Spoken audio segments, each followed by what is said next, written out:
Vous êtes toujours nombreux à nous suivre sur Bénin Business 24. Merci de votre fidélité. Bonjour et bienvenue dans l'émission Wikeko. Vous le savez tous, mesdames, messieurs, la maladie du coronavirus tue des milliers d'hommes et de femmes dans le monde entier. Une situation qui ne cesse d'empirer. À ce jour, plus d'un tiers de l'humanité est confinée. Restez chez vous. Ou si vous voulez, rester à la maison. C'est le mot d'ordre dans tous les pays touchés par le coronavirus. Entre auto-isolement, mise en quarantaine et observance stricte et rigoureuse des règles de prévention, l'État béninois prend de nouvelles mesures de riposte pour protéger ses citoyens. Plus aucun transport en commun ne sera autorisé dans la circulation ou à l'intérieur des villes de Cotonou, d'Alada, d'Apromisrété, d'Adiara, j'y arrive enfin, de Semekodji, de Porto Novo, d'Abomey-Calavi et de Ouida du lundi 30 mars au 13 avril 2020. L'objectif de cette décision des gouvernants est d'isoler le reste du pays de ces communes les plus exposées à la pandémie du coronavirus. Quelles sont les autres dispositions prises par le gouvernement?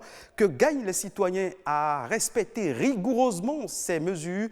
Deux journalistes seront dans quelques minutes sur ce plateau pour débattre du sujet avec moi dans Décryptage. Et puis, sur ce même plateau, dans Dossier de la semaine, Rodrigue Babagbeto reçoit pour vous un enseignant à l'université d'Abomey-Calavi, un acteur très actif dans le convoyage des pèlerins musulmans à la Mecque. Il nous parlera des impacts économiques de la suspension du pèlerinage musulman en Arabie Saoudite, un pilier essentiel de l'islam. Voilà en substance le menu de votre émission Wikeko de ce dimanche 29 mars 2020. Mesdames, Messieurs, d'entrée, Nadège Omaladessani, déjà en position. Elle plante les décors de cette émission par la présentation du mini-journal. Je vous retrouve juste après.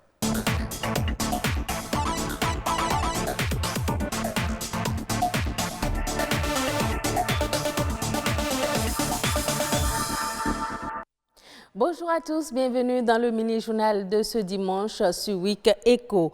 Les mesures prises par le gouvernement béninois dans le cadre de la prévention du coronavirus sont timidement observées par les usagers de la route.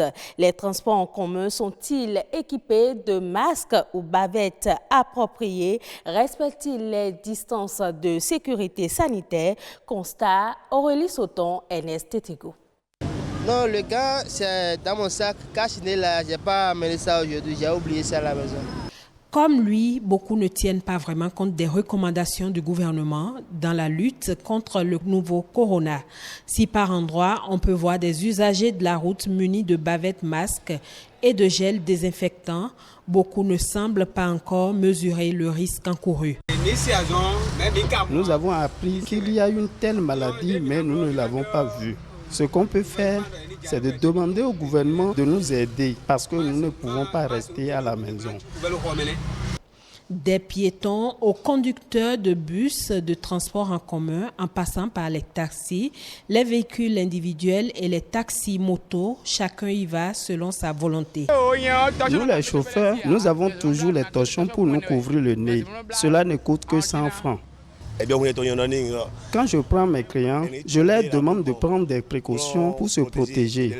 Si nous on prend les clients, on leur dit de ne pas s'approcher trop pour qu'on ne va pas atteindre le coronavirus.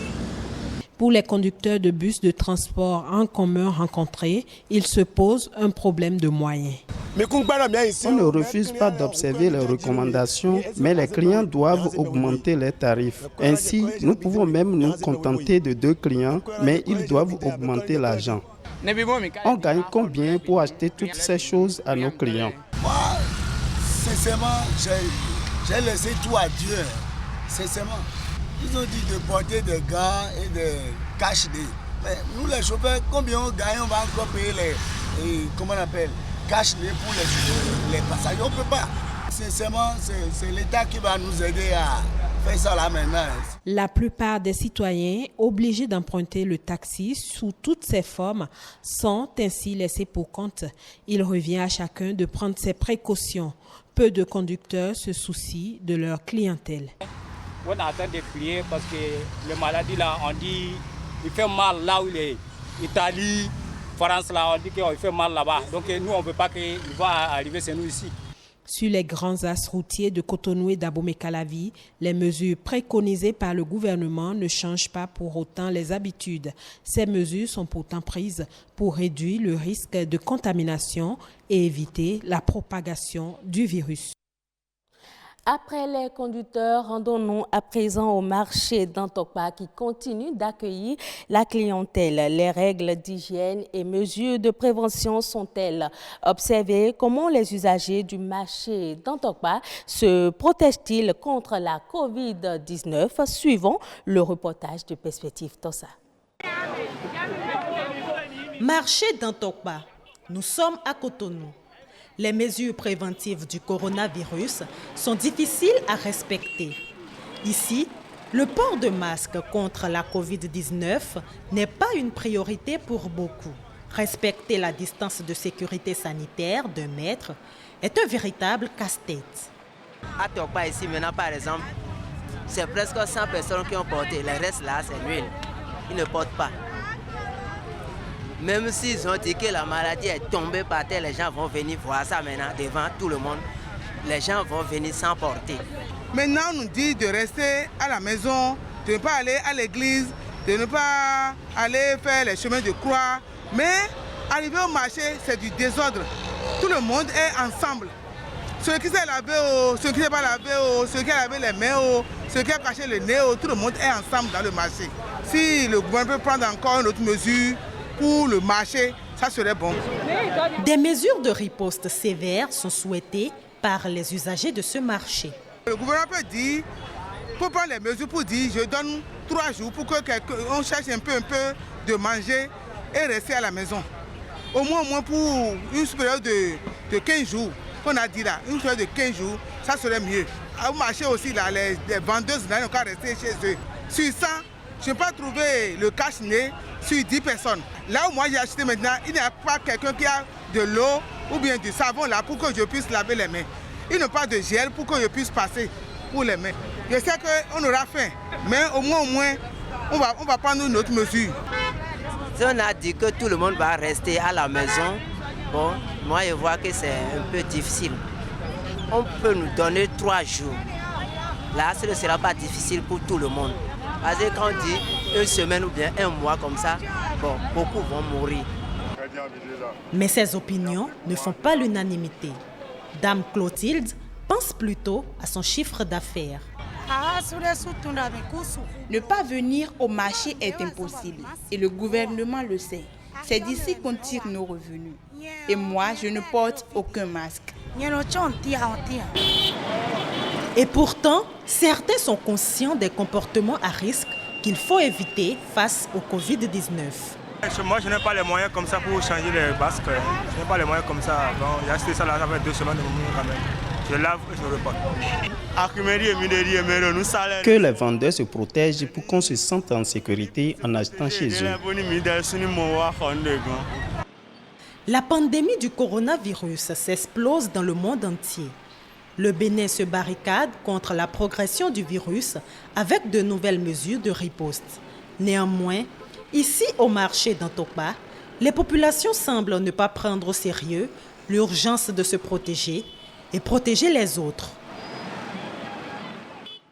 Chaque année, de nouveaux ouvrages paraissent au Bénin. La filière économique du livre, considérée comme la première des industries culturelles, se développe malheureusement dans un environnement peu organisé. Du coup, l'industrie du livre tarde à prendre. Eudossi Chibozo, Stanislas Linkbon. Dieudonné est éditeur de livres. Il totalise 15 années d'expérience dans ce secteur d'activité. Revenu de la France où il a servi pendant 10 ans, ce passionné du livre trouve dans son pays, le Bénin, un potentiel marché du livre. Un marché confronté malheureusement à l'inexistence de certains maillons de la chaîne de distribution. Nous en tirons des profits, mais pas des profits énormes. Pourquoi? Parce que le circuit de diffusion et de distribution de livres au Bénin n'est toujours pas installé, il n'est pas en place. Ça commence par l'éditeur. l'éditeur qui va produire le livre et le libraire en bout de chaîne qui va vendre le livre. Mais entre le libraire et l'éditeur, il y a ceux qu'on appelle les diffuseurs et les distributeurs de livres. Or, dans notre pays, ces deux maillons-là sont manquants, quasiment inexistants dans la chaîne du livre. Mais c'est vrai, pour qu'il y ait des diffuseurs et des distributeurs, il faut qu'il y ait un réseau important de libraires dans le pays. Les maux dont souffre le secteur du livre sont multiples et pourtant le monde littéraire ne cesse de croître. Ici, au Salon national du livre, on dénombre beaucoup de nouvelles parutions. Il y a beaucoup de personnes qui s'intéressent au marché, notamment de l'édition. Il y a beaucoup de personnes qui s'intéressent également à l'écriture. On a de nouvelles plumes qui apparaissent dans le paysage littéraire. Mais malheureusement, je pense que la chaîne du livre a un problème d'organisation. Conséquence, les acteurs du secteur du livre peinent à tirer véritablement profit de leur production. Si nous considérons qu'il y a 1 million de personnes qui peuvent être la cible et donc constituer ce marché-là, et que si on estime que, disons, la moitié de ces 1 million, disons 500 000 Béninois chaque année achètent ou pourraient acheter des livres, on aurait déjà un marché de quelques milliards de francs CFA par an. Ce n'est pas encore le cas. Très peu d'éditeurs vous diront qu'ils gagnent leur vie ou que le secteur, les choses fonctionnent avec les publications, leur production. Aujourd'hui, la restructuration du secteur s'impose. Cela semble être la porte de sortie. C'est un travail qui concerne aussi bien les acteurs de la chaîne du livre que les gouvernants qui doivent travailler à améliorer les choses en essayant notamment de mieux intéresser le public à la lecture et de mieux professionnaliser les différents métiers de la chaîne du livre. À quand la réorganisation du secteur? Aucune idée pour le moment. Mais selon certains, les maisons d'édition autorisées à produire les ouvrages scolaires s'en sortent mieux. Ainsi prend fin ce mini-journal. Ne zappez surtout pas. Wikeko continue avec Patrick Adjaboudjou. Merci à vous, Nadège Omoladis-Sani, pour la présentation du mini-journal. Votre émission Wikeko se poursuit. Cette fois-ci, faisons un tour dans les kiosques pour découvrir l'actualité économique relayée par les canards. La revue de presse économique est signée Rodrigue Babagueto.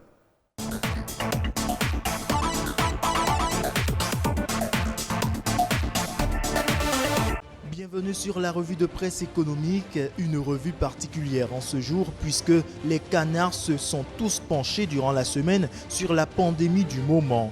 Le sujet ne manque pas de figurer à la une du quotidien Le Meilleur qui ne se retient pas d'informer sur l'une des mesures prises par le gouvernement dans la lutte contre la propagation du coronavirus. 8 villes à l'épreuve du confinement à compter du 30 mars prochain. C'est ce qu'on peut lire à la une du journal. Un cordon sanitaire autour des communes les plus exposées à la pandémie que sont Cotonou, Abomey-Calavi, Alada, Ouida, Semekoji, Porto-Novo, Akpro-Misrete et Adjra en vue de les isoler du reste du pays. Dans la même verve, la priorité précise qu'il est fortement recommandé aux populations de réduire leurs déplacements sur tout le territoire national au minimum nécessaire.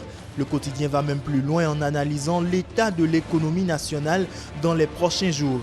Face aux dernières mesures gouvernementales pour circonscrire le Covid-19, le journal se penche sur l'économie nationale à l'épreuve du confinement.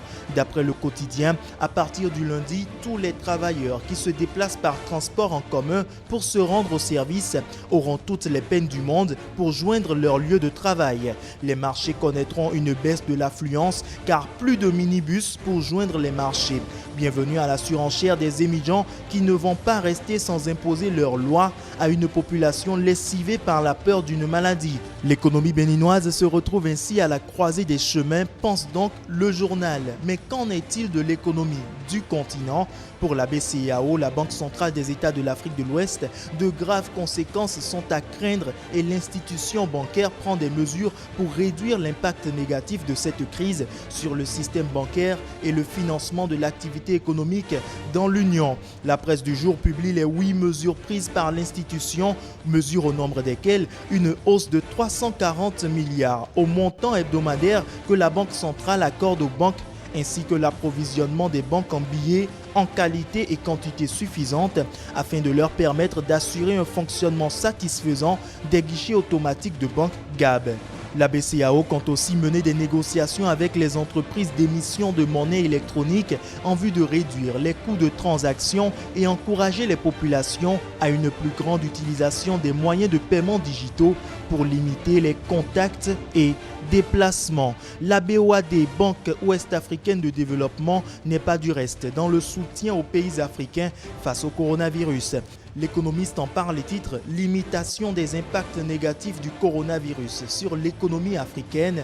La BOAD prépare une aide financière d'urgence aux États. Le journal renseigne que la Banque ouest-africaine de développement va porter secours aux États membres de l'Union économique monétaire ouest-africaine, UEMOA, des États qui seront fixés sur le montant de l'assistance financière et pourront bientôt s'en servir. Ainsi prend fin cette revue de presse économique. À très bientôt pour de nouvelles informations. Retour au plateau avec deux confrères pour décrypter l'actualité sur le Covid-19. Instant décryptage.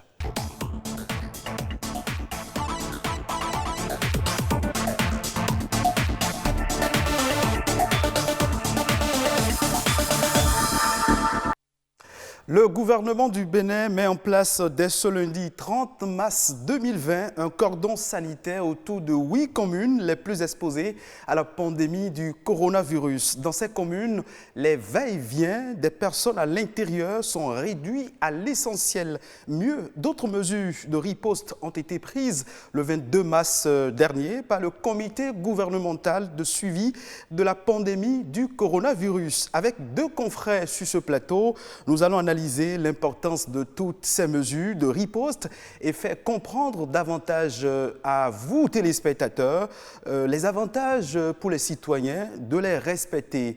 Et je le disais, sur ce plateau, j'ai Marcel Zoumenou, journaliste au quotidien Nouvelle Tribune. Bonjour Marcel. Bonjour cher ami.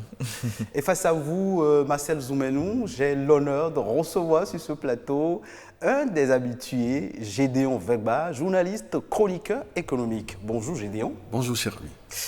Et puis, chers confrères, face au géant virus qui menace visiblement l'extinction de l'humanité, on peut prendre le risque de l'affirmer ainsi. Le Bénin renforce sa stratégie de prévention après les 11 premières mesures sanitaires prises par les autorités en conseil extraordinaire des ministres le 17 mars dernier.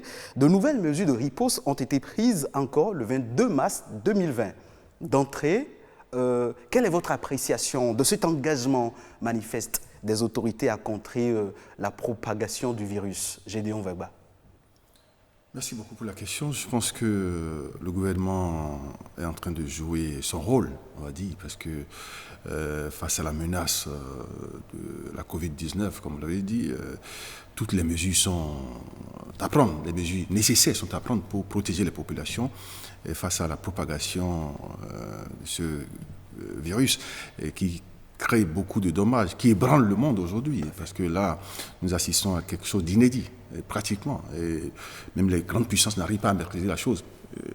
Nous sommes des menus frétins dans le jeu. Donc il faut mettre en jeu la vie de toute la population et trouver les moyens nécessaires pour limiter la propagation de ce virus qui est dévastateur. Très bien. Gédéon Vegba a dit que le gouvernement est dans son rôle et il est fier de le dire. Marcel Zoumenou, vous êtes d'avis avec lui?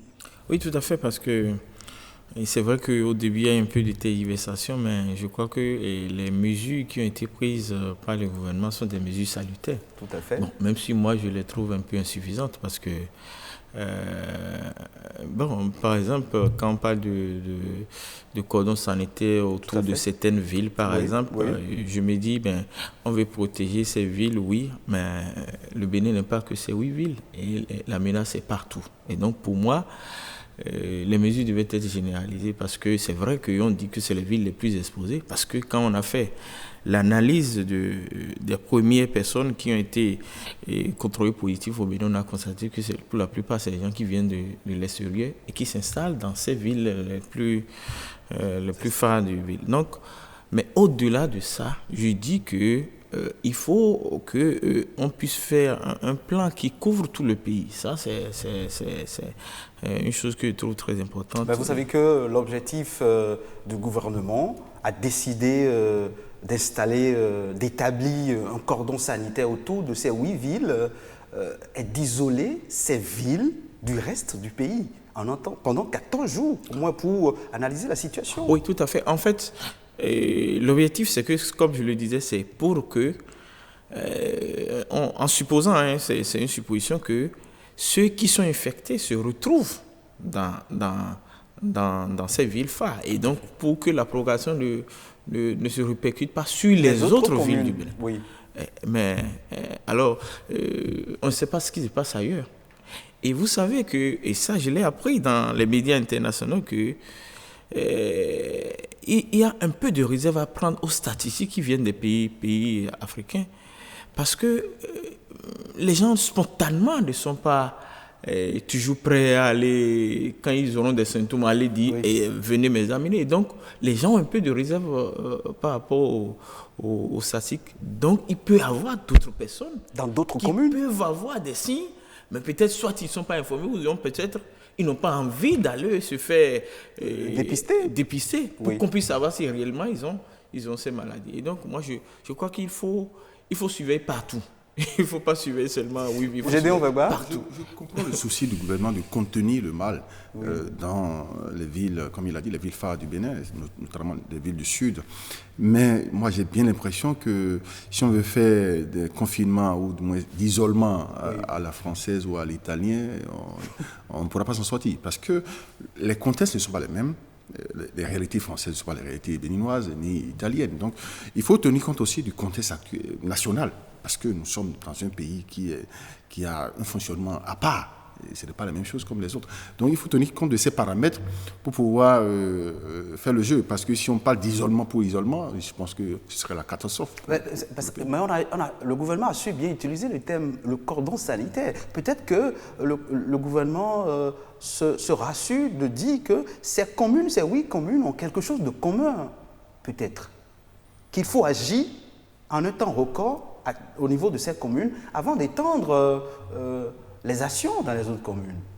Oui, si j'ai bien compris, c'est le Grand Cotonou élargi à d'autres communes satellites. Tout à fait. Non, il y a une chose qu'il faut comprendre. Comme je l'ai dit tantôt, on doit faire, comment on appelle, le cadrage ou le bouclage de ces communes, mais le faire avec tact, c'est ce que je veux dire. Il ne faut pas le faire comme les Européens le font. Si on le fait comme ça, on va passer à côté, parce que les populations, notamment des villes du Sud, on sait que c'est ici que les activités économiques sont très développées. Oui. Et c'est même, on a le plus grand marché du Bénin qui est à Cotonou, qui est un des poumons de l'économie béninoise. Et donc, si on fait un isolement pour isolement, les activités vont tourner au ralenti. Et là, ça aura des impacts sur notre croissance économique. Le gouvernement a dit que ces 8 communes, à l'intérieur de ces 8 communes, plus de transports en commun pendant 14 jours. C'est-à-dire du lundi 30 mars au 13 avril 2020. La question que je voudrais vous poser, quelle serait l'efficacité de cette mesure si les taxis-villes doivent continuer à circuler? Non, comme je l'ai dit tantôt, l'objectif du gouvernement, en fait, c'est d'éviter que le virus se propage rapidement dans le pays. Oui, on a interdit. Contenir le mal ici. Et empêcher, mais l'état civil, il semble qu'il y a déjà des mesures déjà prises auparavant, qui disaient qu'il fallait 3 dedans, je crois, 1 devant, 2 derrière, un truc comme ça. Vous pensez que... Donc, si on respecte strictement ça, vous avez dit parce que les bus seront interdits dès le lundi prochain, et si les bus sont interdits, que les taxis respectent cette disposition qui dit c'est 3 passagers à bord, je pense que ça pourrait limiter. Maintenant, nous sommes en Afrique, on se connaît. Est-ce que nous pourrions toujours respecter cette prescription du gouvernement? C'est là la question. Marcel Zoumenou, sur la question, l'efficacité de cette mesure, plus de transports en commun dans 8 communes du Bénin, pendant que des taxis-villes circulent. Moi, je doute fort de l'efficacité de ces mesures. Et j'ai eu un appel hier, un appel d'un cousin qui est chauffeur et qui m'appelle, dit, mais je t'appelle parce que toi tu es journaliste, j'ai appris quelque chose, c'est vrai on ne va pas circuler. J'ai dit oui, c'est ça. Et il m'a dit, mais moi je vais vivre de quoi? J'ai commencé par rire, il m'a dit, mais si le gouvernement nous interdit de manger, j'ai 2 femmes, hein. Il faut qu'on puisse trouver une solution. Non, c'est pour dire quoi? C'est pour dire quoi? C'est pour dire, je prends ce cas pour dire, il y a beaucoup de Béninois qui sont dans ce cas. Il y a beaucoup de Béninois qui sont des gens qui vivent au quotidien. Le monsieur sort, c'est l'argent qu'il gagne le jour-là qui lui permet de manger ce jour. Le lendemain, il lui faut sortir pour manger, il n'a pas d'économie. Et donc, c'est pourquoi je trouve très judicieux ce que mon ami Gédéon a dit en disant qu'on ne peut pas prendre le cas des pays européens. Je connais des gens en Europe qui, peut-être, sur 10 ans, même s'ils ne sortent pas, ils peuvent manger. Parce qu'ils ont travaillé, ils ont des ressources nécessaires ou bien ils ont des accompagnements de l'État pour le faire. Alors, pour que ce genre de mesures soit efficace dans nos pays, je crois qu'il faut faire ce que certains pays ont commencé par faire. J'ai appris le cas du Madagascar, le cas du Sénégal, au Madagascar, où le gouvernement a fait une allocation budgétaire pour appuyer les gens les plus pauvres, les chauffeurs de taxi, les prostituées, les désœuvrés, ceux qui n'ont pas de boulot.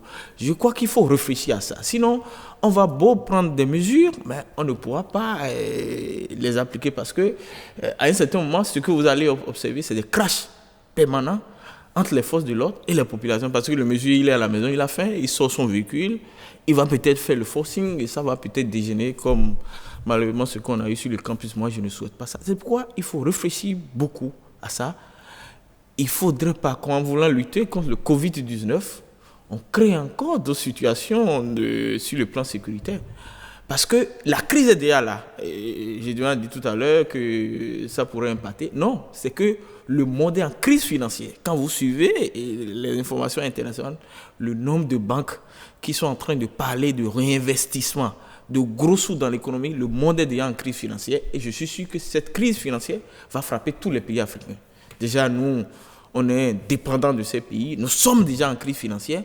Mais moi, je souhaite qu'en dehors de cette crise financière qu'on va gérer, qu'on ne gère pas d'autres situations humanitaires, d'autres situations sécuritaires. Et donc, c'est pourquoi j'invite le gouvernement à bien réfléchir et à doser ces mesures avec une dose de mesures sociales qui pourraient permettre aux gens d'être un peu plus soulagés. Vous voulez opiner sur... Nous sommes en crise financière, mais nous avons les prémices d'une crise financière, d'une crise économique. Parce que là, nous sommes déjà en récession. Les activités tournent au ralenti, rien ne marche plus vraiment comme cela se doit. Donc, les prémices d'une crise économique et financière sont déjà là. Mais il faut travailler en sorte que ça ne soit pas vraiment une crise atroce pour les pays. Sinon, si on laisse la situation de 2008 revenir, ce serait le chaos. Parce qu'aujourd'hui, nous sommes dans un contexte défavorable. Économique, je vais parler du contexte économique, défavorable pour tous les pays.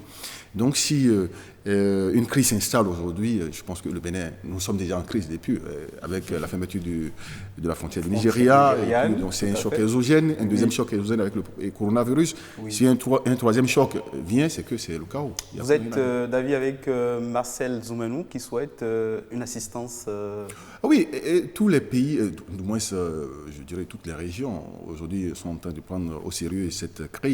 Et la BCE, la Banque Centrale Européenne, a injecté 750 milliards dans l'économie de l'Union Européenne. Et la BCE, vous l'avez dit dans votre élément tout à l'heure, 340 milliards pour augmenter la cagnotte hebdomadaire qui porte le total à 4 750 milliards de francs CFA. Bon, toutes ces mesures sont bonnes. Maintenant, le problème c'est quoi?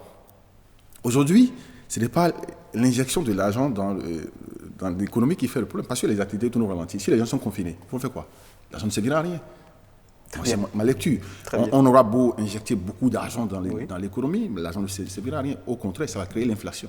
Donc il faut faire en sorte que les activités reprennent, que les gens trouvent les moyens de reprendre leurs activités. Et là, il y aura de plus-value. Chers confrères, restez à la maison ou restez chez vous. C'est le mot d'ordre dans tous les pays touchés par le coronavirus. À l'étape de l'évolution de la pandémie dans notre pays, l'État peut-il décider aux Béninois de rester chez eux? Gédéon? C'est une aventure risquée. Parce que si l'État décide que les gens restent à la maison, c'est pas comme en France où la France a décidé de subventionner les gens ou de payer ceux qui sont à la maison. On ne pourra pas le faire. on n'a pas les moyens de supporter ça. Donc, on ne peut que souhaiter que les gens aillent au travail, mais en respectant les mesures d'hygiène, les mesures sanitaires imposées, et que cela se fasse rigoureusement. Je crois que c'est la seule rigoureusement. solution. Vous êtes d'avis avec Gédéon Wegba? Oui, moi je crois que c'est le temps pour le gouvernement, pour nous tous, d'éprouver un peu la qualité de notre connexion. Dans les pays européens, on parle du télétravail. Oui. Alors, si des gens ont la possibilité de travailler de loin, encore qu'il faut, pour travailler de loin, il faut tout un système informatique, il faut avoir les outils nécessaires, le matériel nécessaire pour le faire. Si ceux qui peuvent le faire, je crois on peut peut-être demander à ceux-là de rester. J'ai suivi, je crois, sur RFI, un journaliste qui disait, cette émission, je le fais depuis chez moi, et je trouve que c'est bien. Tout à fait. Il envoie les éléments. Oui. Donc, mais nous, est-ce que nous avons les équipements? Est-ce que nous avons la qualité de connexion pour le faire? Donc, c'est pourquoi il dit c'est un moment important pour régler d'autres problèmes qu'on avait. En dehors de ça, c'est qu'il y a beaucoup, comme je le disais tout à l'heure, qui sont dans l'informel, qui ne sont accrochés à personne, comme on le dit dans notre langue, qui font le dja-dja. Et donc, moi, je ne sais pas comment on peut arriver à les mettre. Très bien. Je voudrais avoir votre avis sur cette question. On a lu, du moins, sur le communiqué du gouvernement, il est écrit, il est demandé, je dis bien demandé aux populations de ne pas se regrouper sur les lieux de plaisance, comme les plages, les lieux de fête. Suffit-il de demander pour que les populations respectent la décision du gouvernement? Est-ce qu'il ne faut pas interdire catégoriquement, Gédéon Wegba? Non, mais c'est une forme d'interdiction, même si c'est indirect. Non, je pense que le gouvernement ne veut pas jouer aux grands régents, aux gendarmes. Oui. Mais la mesure, c'est de demander aux gens, avec élégance, que les gens comprennent l'urgence du moment, qu'ils ne se regroupent pas.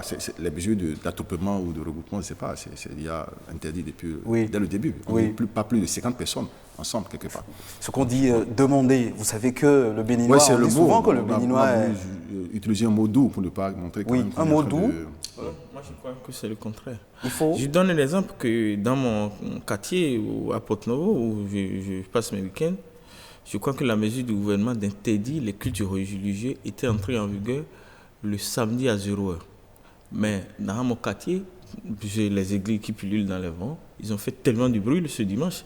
Ça veut dire qu'il y a un problème, il y a un effort à faire pour faire respecter les décisions du gouvernement. Et je sais que dans les week-ends, dans nos villes et campagnes, il y a beaucoup de cérémonies funéraires ou autres qui se passent.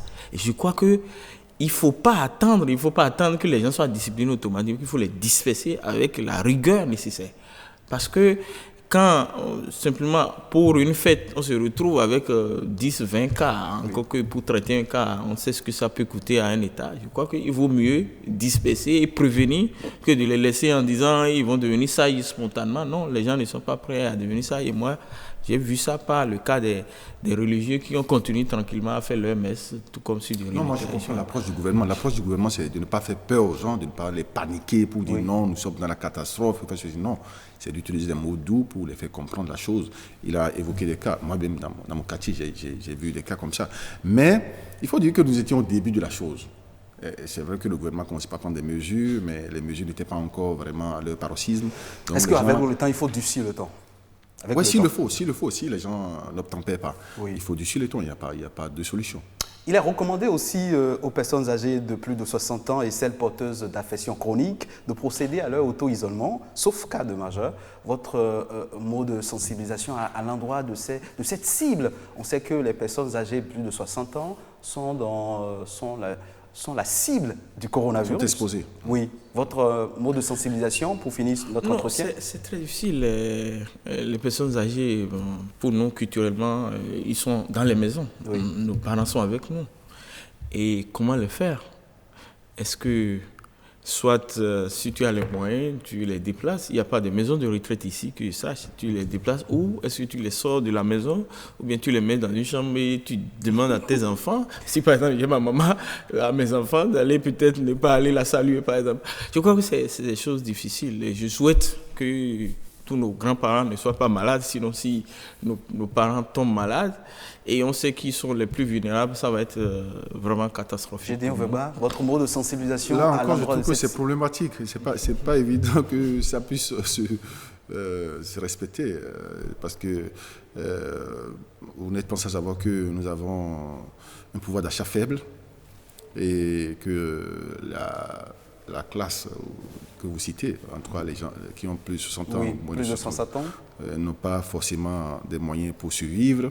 Et si on leur demande de s'auto-isoler, et qu'ils s'auto-isolent, ils vont manger quoi? C'est là la question.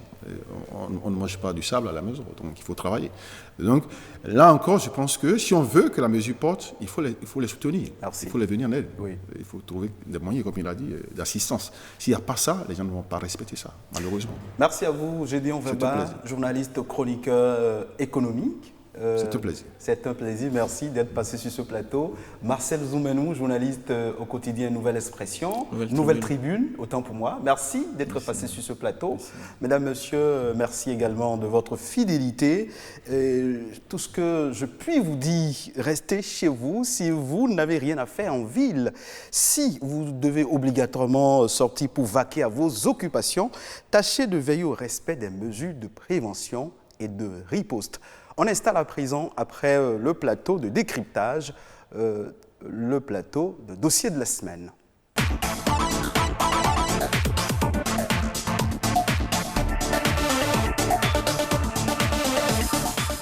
La pandémie du coronavirus aura-t-elle des conséquences irréversibles sur l'économie béninoise? On est tenté de ne pas y répondre très tôt par l'affirmative, puisque déjà le 22 février 2020, l'Arabie Saoudite a interdit les entrées des pèlerins musulmans du monde entier à la Mecque, sur son sol plus précisément. Une décision qui déjà fait réfléchir plus d'un. Au Bénin, les convoyeurs des pèlerins à la Mecque sont dans l'expectative. Ils s'interrogent sur les pertes qu'engendrerait cette décision sur leurs activités. Pour en parler, mesdames, messieurs, nous avons fait appel à Jamaldine Disso. Il est le président de la Fédération béninoise des organisations de convoyage des pèlerins à la Mecque. Bonjour, Jamaldine Disso. Bonjour. Je rappelle que vous êtes aussi prestataire. Vous êtes prestataire pour l'assistance aux pèlerins. Tout à fait. Et merci de venir sur ce plateau nous accompagner dans l'entretien et nous éclairer davantage sur les impacts économiques de cette décision qui interdit désormais l'entrée des pèlerins sur le sol saoudien. C'est moi qui vous remercie. Je vous reviens d'un instant à un autre. Mesdames, Messieurs, je vous invite à suivre ce reportage qui nous plonge dans le bain de dossier de la semaine. Ayéman est convoyeur. Il a bien le sourire aux lèvres lorsqu'il finit sa prière, mais quand il faut se prononcer sur la possibilité pour les fidèles musulmans de ne pas se rendre au pèlerinage 2020 à cause du coronavirus, c'est avec un ton sérieux qu'il décrit la situation. C'est une énorme perte parce que le pèlerinage, c'est un secteur qui engrange de grands frais. Primo, les inscriptions que nous faisons ici, c'est les frais des pèlerins qui sont engagés. Nous-mêmes qui prenons leurs recettes, nous faisons des bénéfices, pour être franc et juste envers vous. Tous ces bénéfices aujourd'hui ne seront plus de mise. Le pèlerinage, c'est quelque chose qui englobe beaucoup d'argent. C'est des centaines de milliards de dollars. Quand on parle de pèlerinage, quand vous venez dans un pays, vous allez dépenser, vous allez acheter, vous allez vous nourrir, vous allez vous vertir, vous allez acheter des cadeaux à emporter. Tout ça, c'est des ressources aujourd'hui qui sont quand même en griffe, déjà entachées. Le IATA a parlé hier en disant qu'il leur faut 200 milliards pour se relever du secteur de la compagnie aérienne. Parce qu'ils ont fait d'énormes gâchis. Le 27 février, l'Arabie Saoudite annonce la suspension momentanée des entrées sur son territoire pour le petit pèlerinage appelé Omra à cause du coronavirus, une décision qui pourrait bien inquiéter. Cependant, c'est plutôt de la sérénité que l'on peut lire sur le visage de ces fidèles musulmans. Il a été dit par le prophète de l'islam, Mohammed, qu'il soit béni par Dieu, il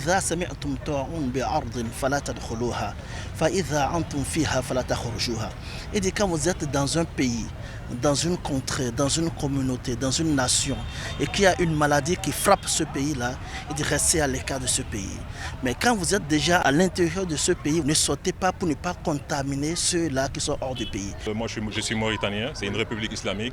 En Mauritanie aujourd'hui, les prières, il y a 1 mètre de distance. C'est-à-dire que ce qui est recommandé, c'est que les gens soient collés.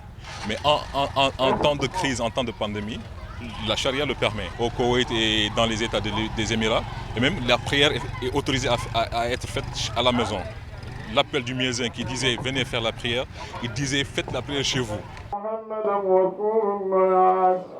Notre vœu le plus cher est que des experts dans le domaine puissent trouver un vaccin qui puisse quand même stopper ce virus. Parce que sans ça, nous ne sommes pas sûrs de faire le pèlerinage cette année.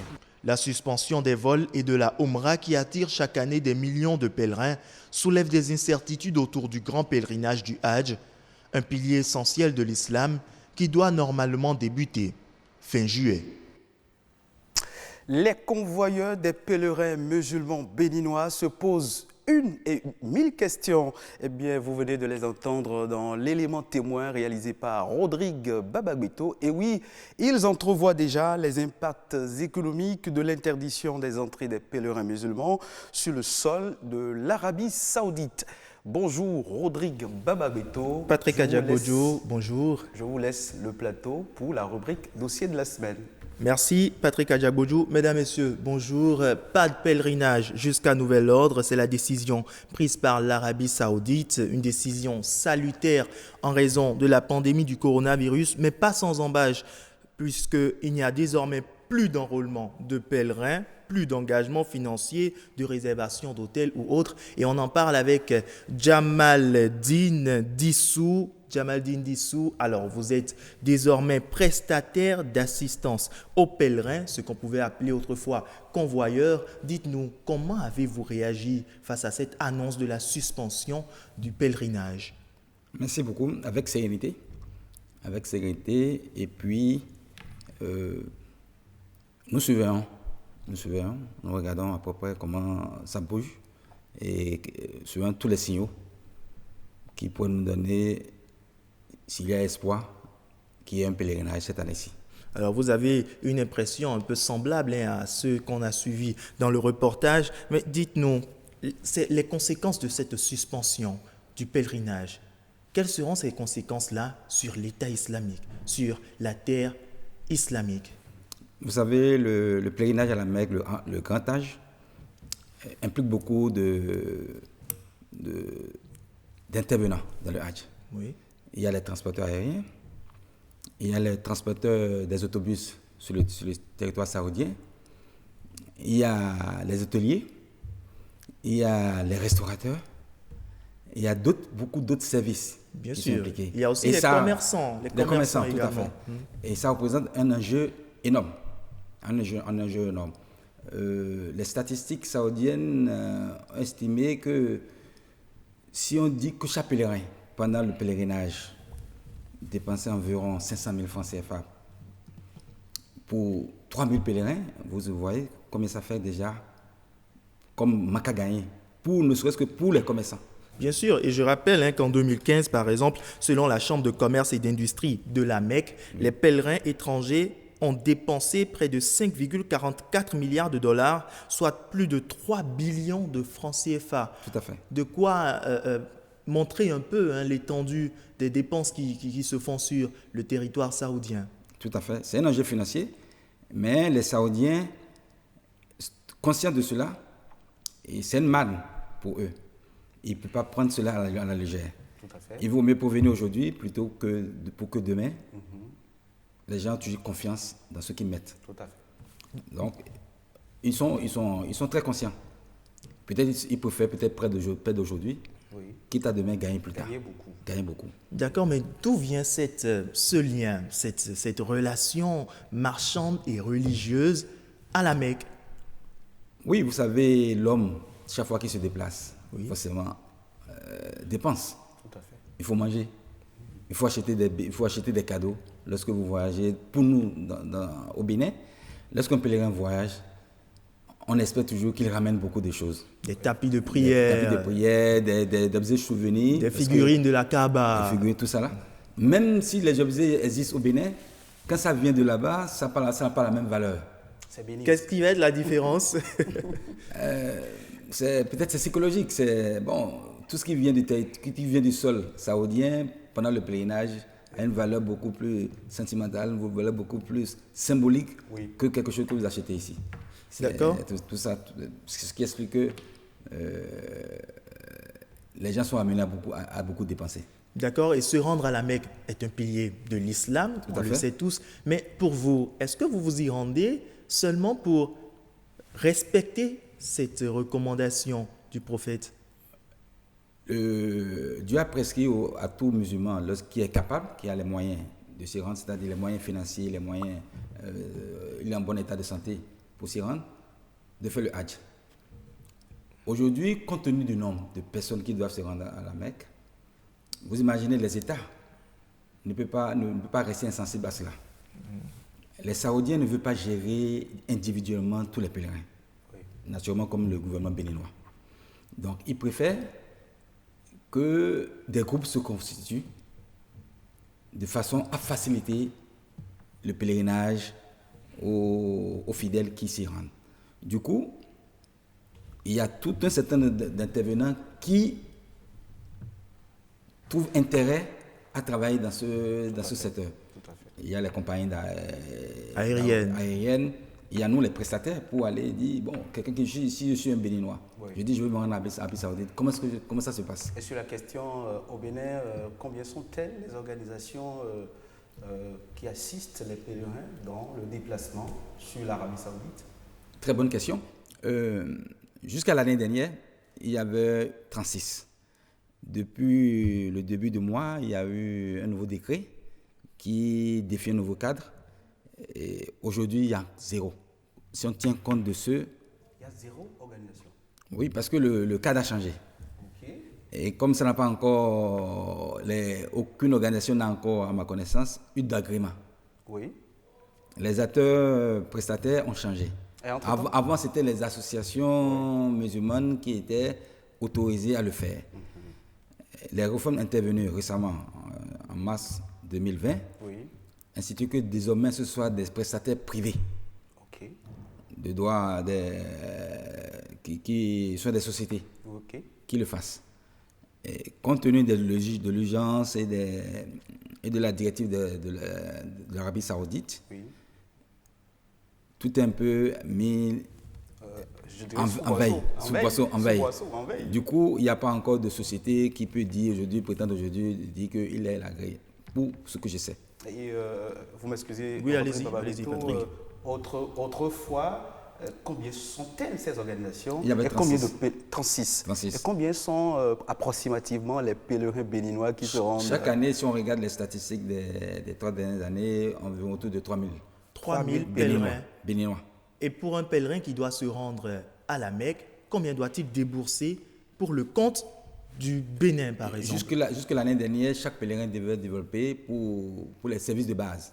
Chaque pèlerin devait déposer 2 300 000. Lorsque vous parlez de services de base, à quoi faites-vous allusion concrètement?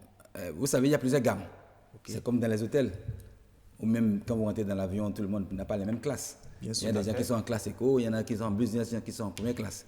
De la même façon, quand vous rendez à la Mecque, ça dépend dans quel standing d'hôtel vous voulez rester. Au Bénin, le truc de base, c'est-à-dire vous avez le truc, le minimum, c'était 2 300 000. Il y a ceux qui sont en business, qui sont en VIP, qui payaient jusqu'à 5 500 000.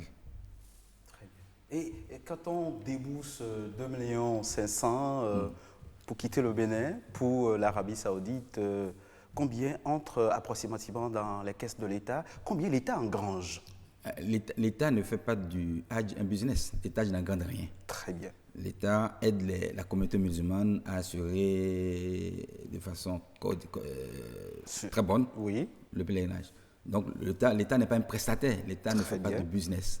L'État aide tous ceux qui interviennent dans le truc pour que tout se passe bien. C'est la préoccupation principale du gouvernement, du président de la République tel qu'il l'a exprimé. Très bien. Voilà, je veux m'assurer que tout se passe bien sur toute la ligne.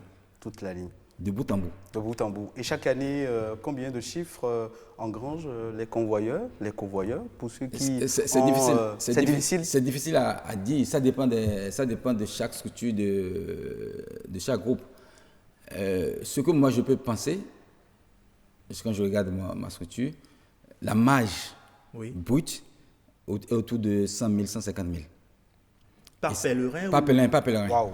Ça permet de prendre en charge l'équipe que vous déployez. Parce que quand vous accompagnez des pèlerins, donc vous êtes à leur service et vous amenez du personnel avec vous. Oui. Au moins 2, 3, 4, 5 personnes minimum. Oui. Oui. Pour que tous ces pèlerins-là soient pris en charge. Parce que l'islamisme exige que quand un pèlerin est sur le territoire saoudien, il y a un répondant qui s'occupe de lui. Bien sûr. Pour s'occuper de toutes les tâches administratives, s'occuper de lui, pour l'accompagner, pour faire les trucs. Parce que quand il est dit d'aller faire le pèlerinage, ce n'est pas facile. Oui. Pour quelqu'un qui ne sait jamais rentrer là, qui n'a jamais été en Arabie Saoudite. Tout à fait. Comment est-ce qu'il procède? Même pour faire les rites religieux, il faut des gens. Et pour cela, les groupes ont en leur sein du personnel dédié à ces pèlerins-là. Et pour ces personnels-là, il faut les prendre en charge. Il faut les prendre en charge. Il faut les prendre en charge, du coup, c'est pourquoi on met une mage. Et quel est le cas des guides aussi? Parce que... Oui, c'est ça que j'appelle les guides. Les guides, ok. Ça.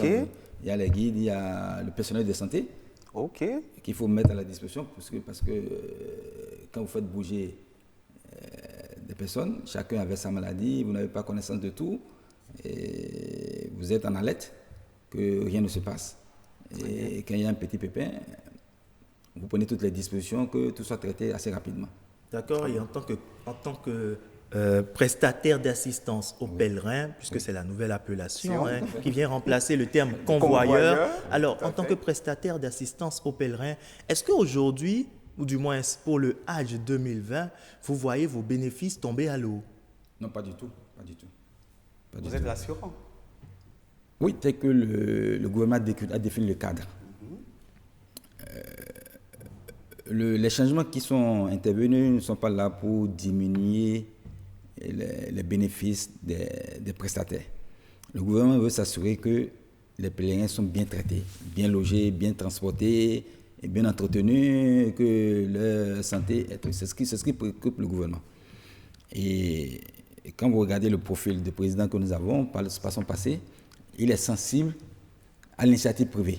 Très bien. Et tel qu'il le dit, il dit, bon, c'est le pèlerin qui choisit, celui qui va, celui qui prend plus.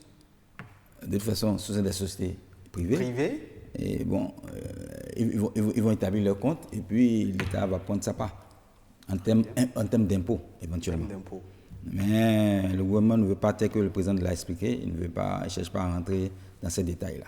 D'accord, et selon vous, comment est-ce que ceux qui, par exemple, se rendent à la Mecque pour faire des commerces, pour vendre, je sais, peut-être des tapis de prière, des encens, des exemplaires du Coran et tout, qui quittent le sol béninois et qui s'étaient déjà préparés pour mener à bien leurs affaires sur le sol saoudien, comment est-ce que, avec cette suspension de la Mecque, ils vont s'y prendre? Je n'ai pas connaissance qu'il y en a beaucoup qui quittent le Bénin avec des marchandises pour aller vendre. Environ combien, puisque vous dites qu'il n'y en a pas beaucoup, environ combien quittent le Bénin avec des marchandises? Une vingtaine, une trentaine, une cinquantaine? Je ne saurais le dire. Parce que si je dis, c'est parce que je n'en connais pas beaucoup. Oui. Il y en a quelques-uns peut-être, sans doute, qui peut-être pas se livrent à cette activité-là. Mais principalement, les pèlerins qui vont là-bas, soit c'est des gens qui vont pour vraiment prier, ou bien pour vraiment rendre le service aux pèlerins, les accompagner, faire le service de guide sur les territoires. Maintenant, pour ceux-là, qui le font, peut-être qu'ils sont rares, je dirais plutôt que c'est des gens qui vont là-bas peut-être pour acheter des produits ramenés à Cotonou, ramenés au Bénin. Acheter peut-être du riz, acheter des tapis pour venir vendre ici, plutôt que d'acheter des produits ici. Vous savez, la concurrence est rude là-bas. Et l'Arabie Saoudite n'autorise pas que les gens viennent avec n'importe quelle marchandise pour aller vendre. Parce que si vous voyez... Il n'y a pas de petite activité à but lucratif, bon, c'est ça? Ce que je sais, il y a de la douane. Il y a la douane. Là-bas, lorsque vous descendez sur le territoire saoudien, la douane examine vos marchandises. S'ils voient que vous avez des objets en grande quantité, ils vont estimer que ça dépasse l'utilisation de votre propre besoin. dont vous voulez vous livrer à une activité. Oui. Tout pays a ses lois. Tout à fait. Les Saoudiens n'autorisent pas que vous quittez votre pays pour venir faire du commerce chez eux. Oui. Parce que sinon, vous allez faire la concurrence déloyale pour ceux qui sont chez eux, qui paient des impôts. Tout à fait. Tout à fait. Quand ils voient que pour ce que j'ai vu, pour l'expérience, oui. Quelques personnes qui se sont déplacées avec des objets qui dépassent une dizaine, les Saoudiens les confisquent. Je vois. D'accord, du coup, le Bénin concrètement, qu'est-ce qu'il perd avec cette suspension? Qu'est-ce qu'il perd concrètement en termes financiers? Tout à fait. Le Bénin ne perd rien. Rien du tout? On ne perd rien? Quand vous dites le Bénin, c'est qui? Les prestataires, les pèlerins? Oui, en gros, les caisses de l'État, puisqu'en temps normal, un pèlerin qui va à la Mecque, ce qu'il paie comme frais, ce qu'il débourse comme sous, il y a une certaine partie qui revient à l'État, non? Non, pas du tout. Vous l'avez dit tout à l'heure que rien ne revient à l'État. Donc l'État, le gouvernement béninois ne paie rien par cette suspension. Je peux dire que peut-être le gouvernement béninois va encore faire des économies. Parce que déjà, le personnel, les agents qui mettent à la disposition du Hajj vont être utilisés à faire autre chose. Vous êtes d'avis avec nous que le business des prestataires va tourner au ralenti? Ça c'est clair. Ça c'est clair. Que ceux qui y gagnent, c'est seulement qu'à gagner, forcément. Et vous, quel est votre sentiment? Ça c'est clair, c'est le même sentiment. Il y aura manque à gagner cette année-ci. Mais il vaut mettre en vie. On comprend déjà le message. Vous mettre en vie pour gagner plus tard que de chercher à gagner aujourd'hui et de mourir, de ne plus exister demain. Absolument, vous avez raison. Merci Jamaldine Dissou. Je rappelle que vous êtes prestataire d'assistance aux pèlerins. Merci pour tous ces éclairages apportés. On retient essentiellement que cette suspension du pèlerinage à la Mecque 2020 n'aura pas forcément de grands coûts sur l'économie béninoise, du moins seulement pour l'État, mais sur le business des convoyeurs, il y a un certain impact. Merci pour votre présence et surtout pour votre facilité à nous conduire dans cet entretien. Patrick Adiabodjo, merci pour l'accompagnement. Rodrigue Babawito, merci également à vous pour avoir conduit cet entretien. Je remercie votre invité. Il s'appelle Jamaldine Dissou. Vous êtes enseignant, je le précise, à l'université d'Abomey-Calavi. Vous enseignez les systèmes d'information. Tout à fait. J'espère que vous informez très bien vos frères musulmans sur la situation. Tout à fait. Nous communiquons beaucoup. Et c'est encore une occasion que vous me donnez de contribuer à cette information. Et je vous remercie vraiment sincèrement. Et je reste à votre disposition éventuellement si vous avez besoin d'avoir un peu plus de précision. Merci à vous, Jamaldine Dissou, pour votre déplacement, pour être venu vers nous. Mesdames, Messieurs, chers téléspectateurs, la rubrique, l'émission, que dis-je, l'émission Wikeko est bel et bien terminée. Merci de votre fidélité. Vous pouvez suivre l'émission ce dimanche à 23h sur les antennes de BB24 et ce lundi 30 mars à 11h, toujours sur BB24. Vous pouvez également suivre autant que vous voulez votre émission Wikeko sur la chaîne YouTube de l'Office de radiodiffusion et télévision du Bénin. À très vite, portez-vous bien, je vous embrasse.